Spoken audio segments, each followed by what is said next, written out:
The room started applauding the second the number appeared on the screen. Everyone around me thought they were celebrating a huge win for the neighborhood.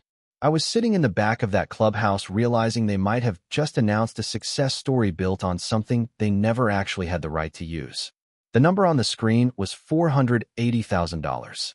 Rebecca Whitmore, the president of the Silver Pines Estates Homeowners Association, stood at the front of the room with the kind of confidence you see from someone who believes they just pulled off the perfect project. She smiled, clicked through her presentation, and pointed out how much money the new parking program had brought into the community. The reaction was exactly what she expected. People were impressed. Some homeowners started whispering about how smart the idea was. Others were already talking about what the HOA could do with the extra money. And honestly, I understood why they were excited. From the outside, the whole thing looked great. There were clean parking spaces, professional-looking signs, a simple payment system. Residents who had struggled with parking finally had another option. If I had walked into that meeting without knowing anything else, I probably would have thought the same thing everyone else did. The HOA had solved the problem. But there was one detail nobody in that room knew. Those parking spaces were sitting on my property. My name is Ethan Caldwell, and the land behind Silver Pines Estates had belonged to my family for decades, for acres that most people probably never noticed. It wasn't a fancy piece of property. There wasn't a house sitting there. No gate. No sign with my name on it. To most people driving through the neighborhood, it probably looked like empty space waiting for someone to use it. But my grandfather never saw it that way.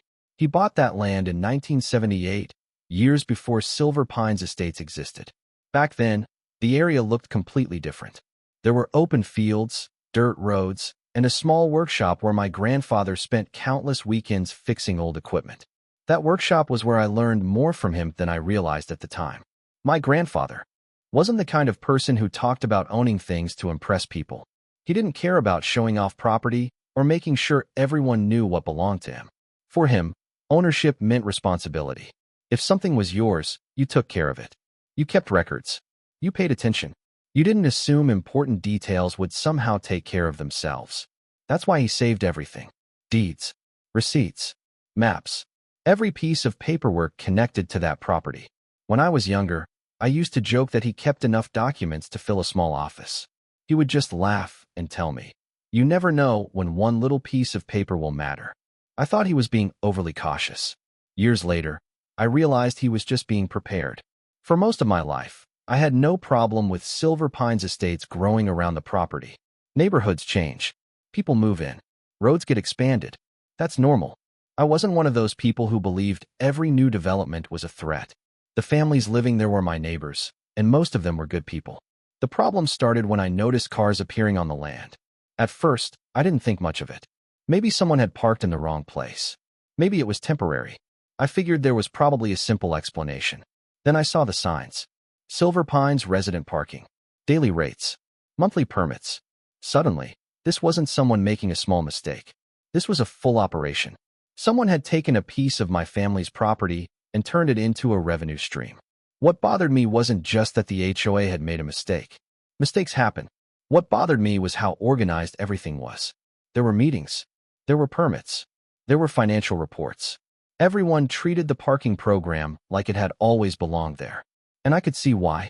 When something looks official, people naturally assume the important steps have already been handled. They assume someone checked. Someone verified. Someone got permission.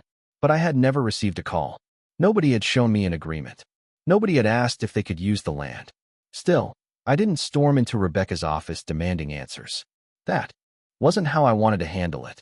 I knew if I walked in angry without proof, the conversation would turn into an argument about feelings instead of facts. So I did what my grandfather taught me to do. I slowed down. I checked the details. I waited. A few weeks later, I sat quietly in another HOA meeting while Rebecca presented the parking program as one of her biggest accomplishments. She showed the revenue numbers. She explained future plans. She talked about how the money would help the community. The strange thing was, she wasn't hiding anything.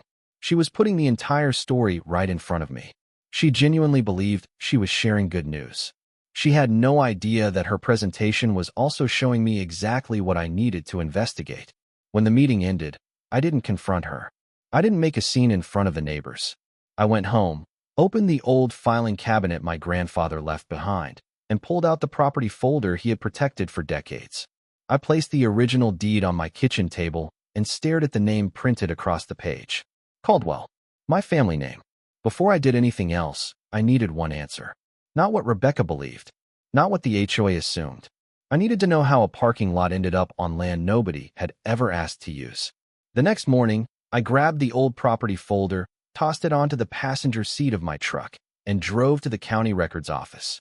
I barely slept the night before. Not because I was angry.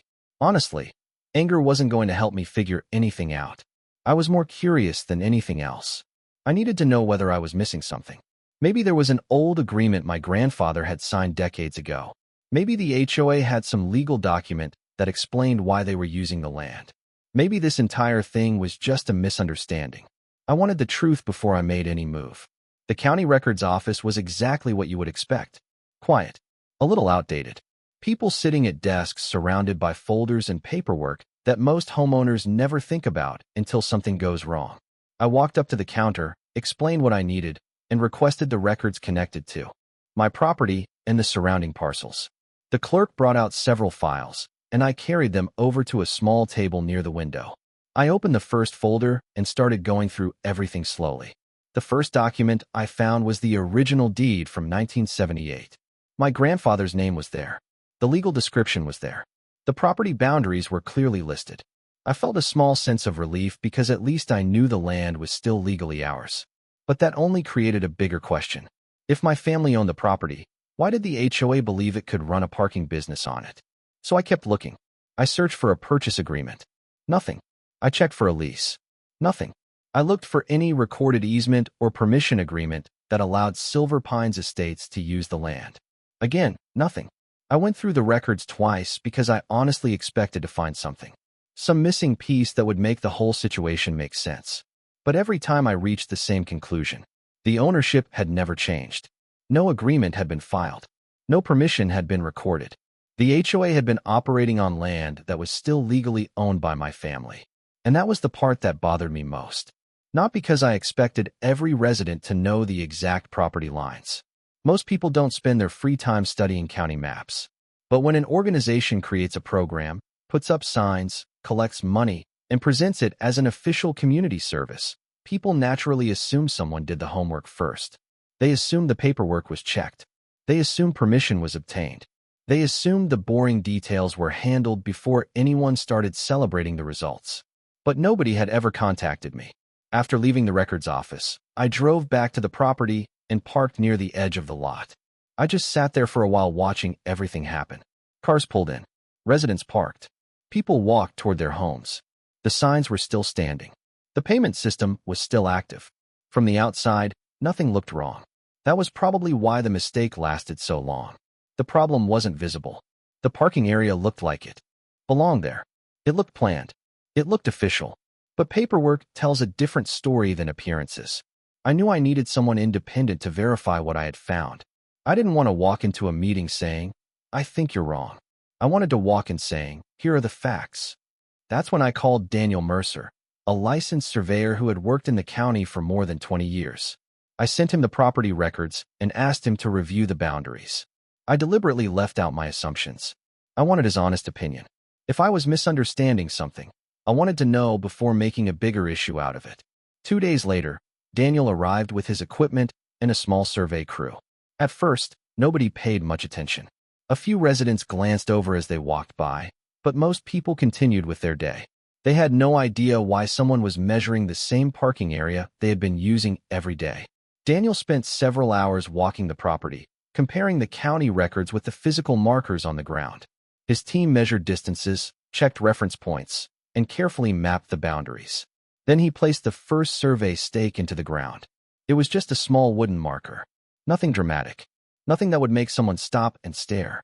But to me, it meant something. A line that had existed on paper for decades was finally visible. Around 9 in the morning, Rebecca pulled into the parking area. She stepped out of her SUV, noticed the survey equipment, and immediately walked over. She had the same confident expression I had seen during the HOA meetings. "Can I ask what's happening here?" she said. Daniel calmly explained that we were completing a property survey. Rebecca looked at me. Ethan, I hope this isn't about the parking area. The community has already invested a lot into this project. I noticed something interesting about the way she said it. She talked about the community. She talked about the investment. She talked about the project. But she never mentioned ownership. I understand why people value the parking area, I said. I just want to make sure everyone understands exactly what property is being used. For the first time, Rebecca didn't have an immediate answer.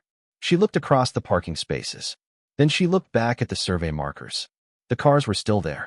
The signs were still there. Everything looked exactly the same as it had the day before. But something had changed. Because now there was a question sitting right in front of her that confidence couldn't answer. Who actually owned the ground underneath everything the HOA had built? After Daniel Mercer finished the survey, I expected Rebecca to take a step back and look at the situation differently. I thought she would ask for the records. I thought she would want to understand how the property lines were established. At the very least, I thought she would admit that there was a reason to pause and review everything.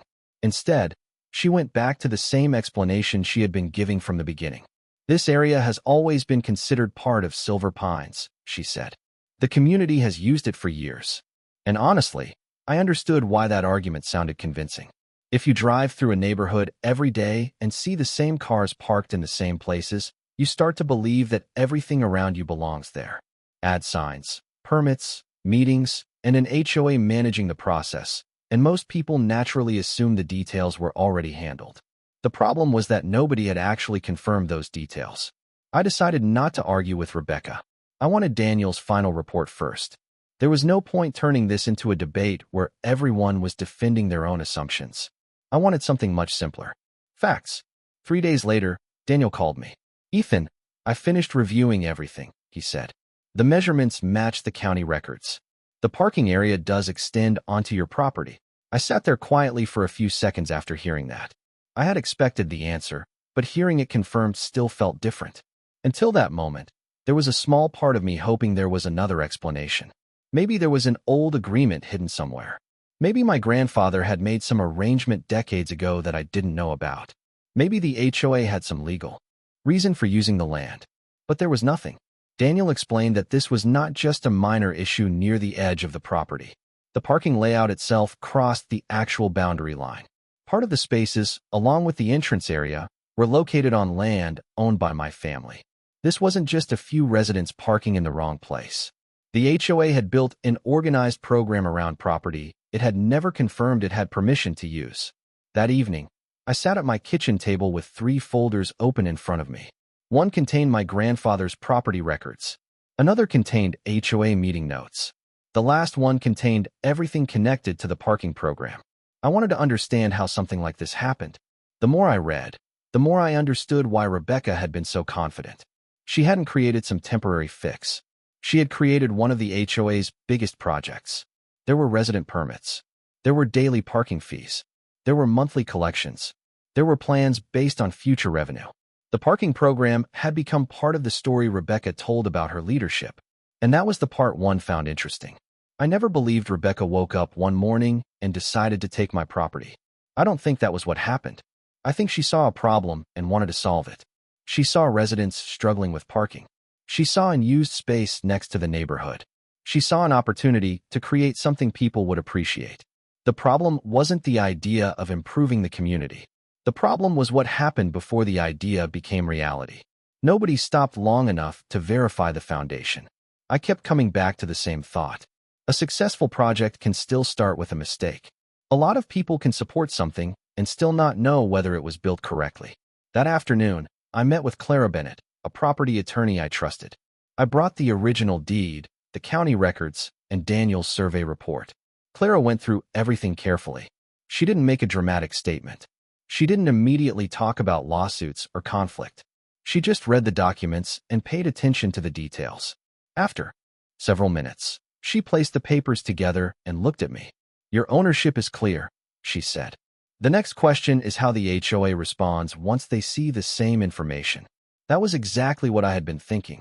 Because until that point, Rebecca was still looking at the situation from one angle. She saw a successful community project that needed defending. She saw residents who benefited from it. She saw money that could improve the neighborhood. But the documents told a different part of the story. Clara helped me organize everything into a timeline. The first parking announcement, the first permits, the first payments, the revenue reports, the survey results, the ownership records. When we placed everything in order, the pattern became obvious. This wasn't one bad decision made on one random day. It was a series of decisions built on the same assumption. Someone assumed the land was available. Someone assumed permission had been handled. Someone assumed the important questions had already been answered. But assumptions don't create ownership. Records do. Before I left Clara's office, I looked at the timeline one more time. The next conversation with Rebecca was going to be different. Before, she thought she was protecting a successful HOA project. Soon, she was going to have to look at the same documents I had seen. And once she did, the conversation would no longer be about what everyone believed. It would be about what the records actually showed. That evening, after I left Clara Bennett's office, I sat at my kitchen table with my grandfather's old property folder in front of me. The house was quiet, but my mind was still going through everything we had uncovered. I kept thinking about the same thing. How does a piece of land that has belonged to one family for decades suddenly become part of a neighborhood project without anyone stopping to verify it? I opened the folder again and looked through the documents, even though I already knew what they said. Sometimes seeing something on paper feels different after you realize how important it actually is. The deed, the maps, the records. They were not just old pieces of paperwork anymore. They were the reason I knew exactly where I stood. But they also reminded me that this was never just about 4 acres of land. It was about the history attached to it. My grandfather bought that property in 1978, years before Silver Pines Estates existed. Back then, the area was mostly open fields. There were no HOA meetings, no parking signs, no neighborhood announcements, just quiet land and a small workshop where my grandfather spent most weekends repairing old equipment. That workshop was where I learned how he thought about ownership. My grandfather was not the kind of person who cared about having things so he could show them off. He never measured success by how much property someone owned or how much money they had. To him, ownership was simple. If something belonged to you, you had a responsibility to take care of it. That meant maintaining it, protecting it, paying attention when something seemed off. I remember watching him work in that old workshop when I was younger. He had a habit of checking everything twice before he considered a job finished. A measurement, a connection, a small part that looked insignificant. I used to tease him about it. I would ask why he spent so much time checking things nobody else would notice. He would just smile and say, "Small details are usually where big problems start." At the time, I thought he was only talking about repairing equipment. I didn't realize he was teaching me a lesson that would matter years later. Looking back, that was exactly what happened with the parking program. The problem wasn't created when the first car arrived. It started much earlier, when nobody thought a small detail was worth checking. Over the years, Silver Pines Estates grew around my property. The empty fields became streets. New homes appeared. Families moved in. The neighborhood became something completely different from what my grandfather had known. And honestly, I never had a problem with that. Growth is part of life. Communities change. People build homes. People improve the places where they live. The issue was never that Silver Pines existed. The issue was that somewhere along the way, people started seeing my property as available space instead of someone else's land. When Rebecca Whitmore became president of the HOA, she quickly became known as someone who got things done. She was organized. She was confident. She always had a new idea for improving the neighborhood. And I understood why people respected her. Communities need people who are willing to put in the work. But after watching her leadership style, I noticed something. Rebecca liked projects people could see. Projects that created a clear before and after result. Projects where residents could point and say, "The HOA made that happen." The parking program fit perfectly into that category. It solved a problem residents complained about. It created revenue. It gave the HOA something positive to announce during meetings. From Rebecca's perspective, it probably looked like an obvious win. And honestly, if I had only seen the finished product, I might have thought the same thing. A clean parking area. A solution to a problem. A community improvement. The problem was that nobody looked at what the project was built on before celebrating what it created. The first question should have been simple. Did the HOA actually have the right to use that property? Sitting there at my kitchen table, I realized something important. I didn't want this situation to turn into a fight between neighbors. I didn't want people choosing sides or treating Rebecca like she had planned some kind of attack. I didn't believe that was what happened. I believed she thought she was helping the community. But believing you are doing the right thing does not remove the need to check whether you have the right to do it. Clara had confirmed the ownership. Daniel had confirmed the boundary lines. Now I needed to understand the full scope of what the HOA had created. Because there is a big difference between someone using a small piece of land and an organization building an entire financial system around it. And before I sat down with Rebecca, I needed to know exactly how far this had gone. The next morning, I stopped focusing on the land itself and started looking at everything the HOA had built around it. The survey had answered one question. The property was mine. But I still needed to understand the bigger picture. How far had this gone? If it was just a few residents parking in the wrong place, that would have been one thing. But this wasn't a couple of cars making a mistake. The HOA had created a full program around the property. There were signs, permits, payments, a system. I needed to know exactly what I was dealing with before I sat down with Rebecca. So I requested the HOA financial records that were available to homeowners. I wasn't looking for a reason to attack anyone. I wasn't trying to build a case just to prove I was right. I wanted to understand how a simple parking idea had turned into something this large. That evening, I made coffee, sat at my kitchen table, and opened 3 folders in front of me. One contained my grandfather's property records. One contained HOA meeting notes. The third contained the financial information connected to the parking program. I started reading through everything slowly. At first, nothing stood out. The HOA records looked normal.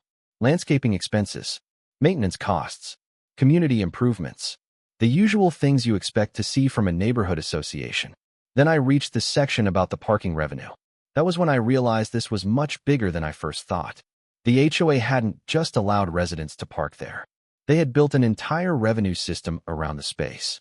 There were resident permits, daily parking fees, monthly collections, future projections showing how much money the program could generate over time. The parking area had become part of the HOA's financial planning. I looked back at the $480,000 number Rebecca had proudly displayed during the meeting. At the time, everyone in that room saw it as proof that the project worked. They saw a problem solved. They saw extra money for the community. They saw a smart idea. Sitting there with those records in front of me, I saw something different. The money was real. The benefits were real. The residents who supported the program had real reasons for liking it. But the foundation underneath all of that had never been confirmed. I kept reading through the meeting minutes from when the parking program was first discussed. That's when I found something interesting. A few homeowners had asked questions before the project started. They wanted to know where the property came from. They wanted to know whether the HOA had permission to use the area. Those concerns were actually written in the official meeting records. Someone had noticed. Someone had asked. But the conversation moved on. People focused on the practical side. They talked about the parking shortage. They talked about helping residents. They talked about what the extra money could do for the neighborhood. The ownership question slowly disappeared under all the excitement. Nobody stopped the meeting and said, "Before we go any further, let's verify this property." Nobody requested the deed. Nobody ordered a survey. Nobody checked the county records. The project continued because everyone assumed someone else had already handled the boring details. And that was the part that stood out to me. The information wasn't hidden. Nobody needed to discover some secret file locked away somewhere. The records were sitting at the county office the entire time. The problem was that the right person never looked. Later that afternoon, I met with Clara again and brought the financial records with me. She went through everything carefully, comparing the revenue reports with the survey information and property documents. She looked at dates. She checked the timeline. She followed how the program had grown from an idea into a major HOA project. After several minutes, she placed the papers on the table. "Ethan, this is more than a property issue," she said. The HOA created ongoing income from land they never confirmed they had permission to use. Hearing her say it that way changed how I looked at everything. Until then, I had been thinking mostly about protecting my property. Now I understood the larger problem. The HOA had built expectations, budgets, and future plans around something that was never properly verified. Clara helped me organize everything into a timeline. The first parking discussion, the first permits, the first payments, the revenue reports, the survey, the ownership records. When everything was placed in order, the pattern became clear. This wasn't one person making one bad choice on one afternoon. It was a series of decisions built on the same assumption. Rebecca believed the land was available. The board believed someone had already checked. Residents believed the HOA had done its homework. Everyone moved forward because everyone thought the important part had already been handled. But it hadn't. Before I left Clara's office, I looked at the timeline one more time. The next conversation with Rebecca was going to be different. Before, she believed she was defending a successful community project.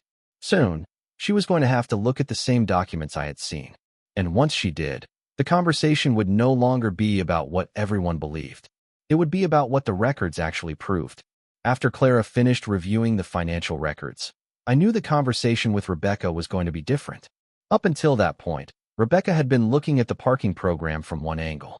To her, it was a successful HOA project. It solved a problem residents had been complaining about. It created money for the community.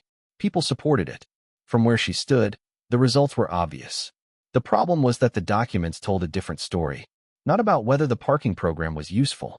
It was not about whether residents appreciated it. Many did.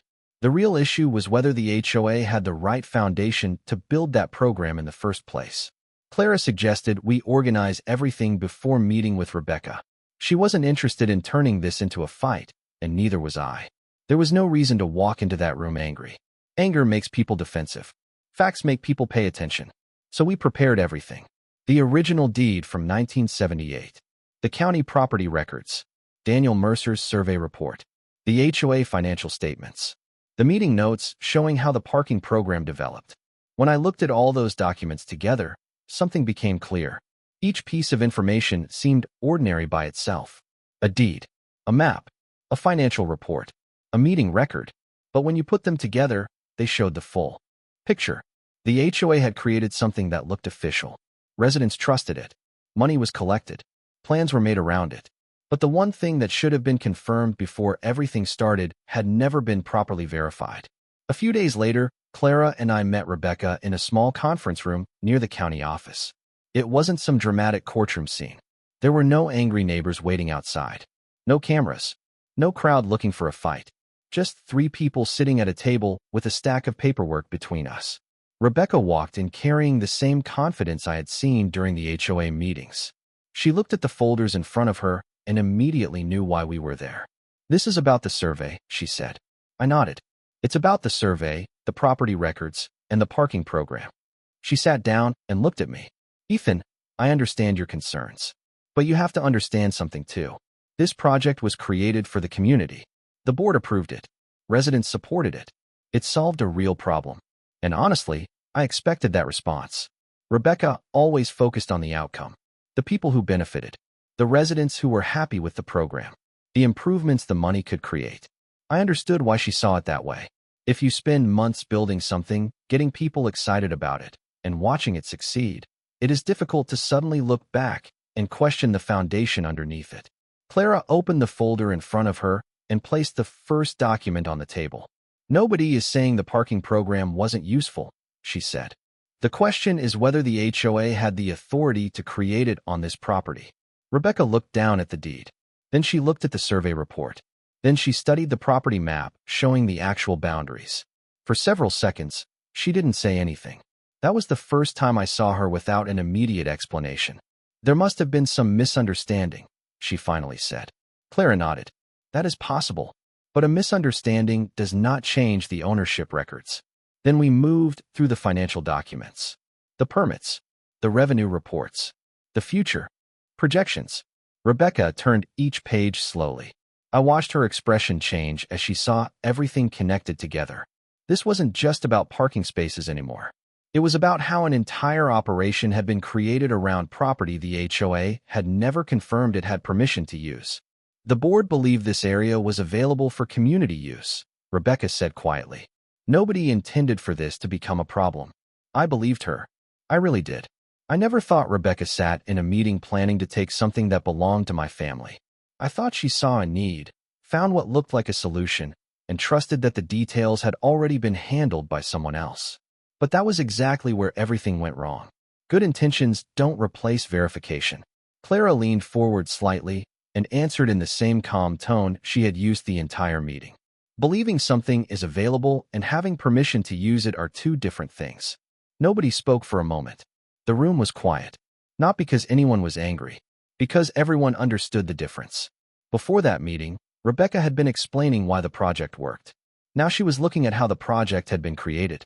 Before we left, Clara handed Rebecca a complete copy of the timeline. The HOA needs to decide how it wants to handle this, she said. But everyone needs to make that decision with the same information. On the drive home, I thought about how different everything could have been if someone had simply checked the property records before the first permit was created, before the first payment was collected, before the first dollar entered the HOA account. But at that point, the question was no longer whether the information existed. It did. Rebecca had seen it. The board would see it. The residents would eventually see it too. The next step wasn't finding the truth. The truth was already sitting on the table. The next step was seeing what everyone would do once they finally had it. After the meeting with Rebecca, I expected the HOA board to take some time before making any decisions. They had a lot to process. The survey results, the property records, the financial reports, the timeline showing how a simple parking solution had turned into a major community project. For the first time, they had to look at the parking program from a different perspective. Not just what it achieved, but how it was created. I decided not to push anything. I didn't want this turning into a neighborhood war. These people were still my neighbors. Some of them were families I had seen around Silver Pines for years. My goal was never to make Rebecca look bad or make residents feel embarrassed for supporting the program. I just wanted the situation handled correctly. But over the next few days, I noticed a change. Rebecca stopped talking about the parking program the way she used to. She didn't deny the survey. She didn't argue that the documents were wrong. Instead, she focused on the parts of the project that had worked. She talked about residents who needed additional parking. She talked about the money the HOA had collected. She talked about the improvements that had been planned because of that revenue. And I understood why. The parking program had become more than just a project. It had become a symbol of Rebecca's leadership. It was the example she used when people asked what the HOA had accomplished during her time as president. It represented progress. It represented results. It was something people could physically see and point to. Admitting there was a problem meant admitting that the success everyone celebrated had been built on something nobody properly checked. A few days later, Clara received a message from the HOA board. They wanted to hold a special community meeting about the future of the parking program. When I saw the announcement, I knew the conversation was about to move to a different level. Until then, the issue had only involved a few people. Documents, private meetings, quiet conversations. Now every homeowner would hear the same information at the same time. The meeting was held at the Silver Pines Estates clubhouse on a Thursday evening. When I arrived, the room was already packed. Homeowners stood near the entrance talking quietly. Some had heard about the survey. Others had seen copies of the records. Everyone seemed to have the same question. How could something that looked so official have been built without someone confirming the basics first? Rebecca sat at the front table with the HOA board members. She had folders organized in front of her and notes prepared. She still looked professional, but the confidence she carried during the original parking announcement was different now. The meeting started with Rebecca explaining how the program began. She talked about the parking shortage and why residents needed a solution. She explained how the HOA created the program and what the revenue was supposed to accomplish. And honestly, most of what she said was true. The parking program had helped some residents. The extra money had supported community plans. The idea itself wasn't the problem. Then Clara stood up with the documents. She didn't accuse Rebecca. She didn't turn the meeting into a personal attack. She simply walked everyone through the facts. The original deed, the county records, the survey results, the financial reports. One document at a time, the mood in the room changed. People who had celebrated the program were now looking at it differently. Not with anger at first, with confusion, because many of them had assumed that before the first permit was sold, someone had already confirmed everything was in order. Then a homeowner sitting near the back raised his hand. "I have a question," he said. "If the HOA didn't own this property, why did nobody verify that before residents started paying for parking?" The room went quiet. It wasn't an aggressive question. It wasn't meant to embarrass anyone. It was simply the question everyone suddenly realized they should have asked months earlier. Rebecca looked down at the documents in front of her. For the first time, the explanation about helping the community wasn't enough by itself. The board believed the area was available for community use, she said carefully. We followed the normal approval process. Clara nodded. The approval process matters. But approval does not replace ownership verification. Nobody argued with that, because everyone understood the difference. A board can approve a project. Residents can support a project. An HOA can vote on a project. But none of those things can change who owns a piece of property. A homeowner near the side of the room spoke up next. So are we saying we collected hundreds of thousands of dollars from parking spaces before confirming we had the right to use the land? Nobody answered immediately. Rebecca looked toward the board members. The board members looked back at the paperwork. That was the moment the situation became real for everyone in the room. The issue was no longer whether the parking program was convenient. Everyone knew it was useful. The issue was how something this important moved forward without the most basic verification. By the end of the meeting, the board announced that the parking program would be suspended while they completed their review. The payment system would be turned off. New permits would not be issued. The future of the area would be decided after the legal and financial questions were addressed. As people left the clubhouse, I stepped outside and looked across the parking area. A few months earlier, Rebecca had stood in that same room showing everyone the revenue numbers while people applauded. That night, nobody was celebrating. Everyone was looking at the same parking spaces with a completely different understanding. The pavement hadn't changed. The property hadn't changed. The only thing that changed was that everyone finally knew there was a question that should have been answered before the very first sign went up. The days after the HOA meeting were strangely quiet. For a neighborhood that usually had something to say about everything, Silver Pines Estates suddenly became a place where people were choosing their words carefully. The parking area was still there, but it felt completely different. A few weeks earlier, residents looked at those spaces and saw a smart solution. They saw a project that fixed a problem everyone had been complaining about. They saw proof that the HOA could get things done. Now, every time someone walked past those spaces, there was a different thought attached to them. How did this happen? The signs were covered. The payment system was turned off. The permits were no longer being issued. The physical changes were simple, but the questions left behind were much bigger. I noticed something interesting during that time. People weren't just talking about the parking area anymore. They were talking about how decisions were being made throughout the community. The situation had made homeowners look closer at things they normally trusted without question, and I couldn't blame them. Most people don't spend their evenings checking property records or reviewing HOA documents. They trust that the people responsible for those things have already done the work. That is how most communities function. A week later, the HOA board scheduled another meeting to discuss the final steps. When I walked into the clubhouse that evening, I immediately noticed the difference. The first parking meeting had felt like a celebration. This one felt like an investigation. There was no presentation screen showing revenue numbers. No discussion about future projects.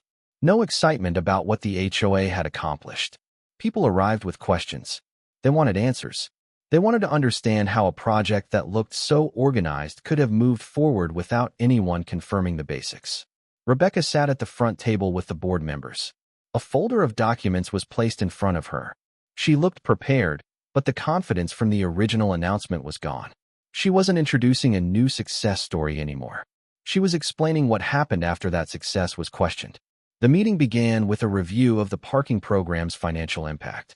The board discussed the money collected, the plans that had been connected to that revenue, and what needed to happen now that the program was ending. Then the questions started.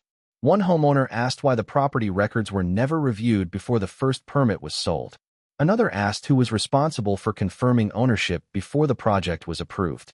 Then a man sitting near the front of the room leaned forward and asked the question everyone had been thinking about.